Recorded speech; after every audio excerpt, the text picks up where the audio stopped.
निर्जला एकादशी व्रत कथा। बोलो विष्णु भगवान की जय।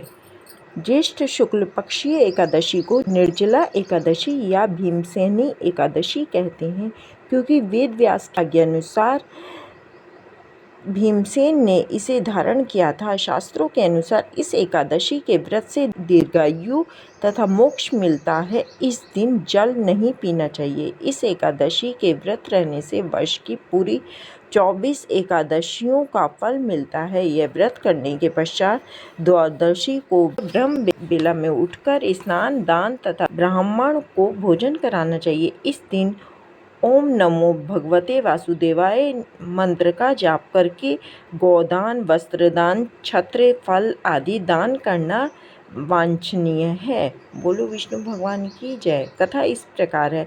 एक समय की बात है, भीमसेन ने व्यास जी से कहा कि हे भगवान, युधिष्ठिर, अर्जुन, नकुल, सहदेव, कुंती तथा द्रौपदी सभी एकादशी के दिन उपवास करते हैं तथा मुझसे भी यह कार्य करने को कहते हैं, मगर मैं कहता हूँ कि मैं भूख बर्दाश्त नहीं कर सकता। मैं दान देकर तथा वासुदेव भगवान की अर्चना करके उन्हें प्रसन्न कर लूँगा। बिना व्रत किए जिस तरह से हो सके मुझे एकादशी व्रत का फल बताइए। मैं बिना काया क्लेश के ही फल चाहता हूँ।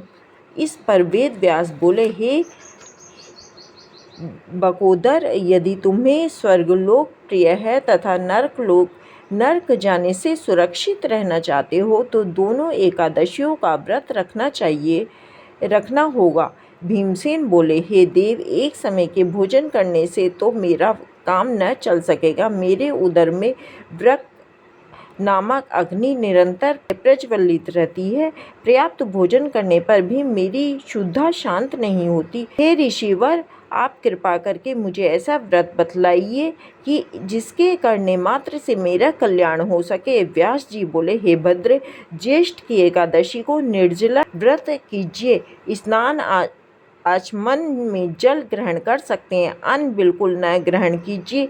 अनाहार लेने से व्रत खंडित हो जाता है। तुम जीवन व्रत इस व्रत का पालन करो, इससे तुम्हारे पूर्वकृत समस्त एकादशियों के अन्न खाने का पाप समूल विनष्ट हो जाएगा। व्यास जी के आज्ञानुसार भीमसेन ने बड़े साहस के साथ निर्जला का यह व्रत किया, जिसके परिणाम स्वरूप प्रातः होते होते संज्ञाहीन हो गए।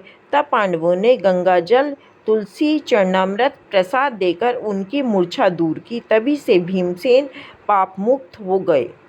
बोलो विष्णु भगवान की जय।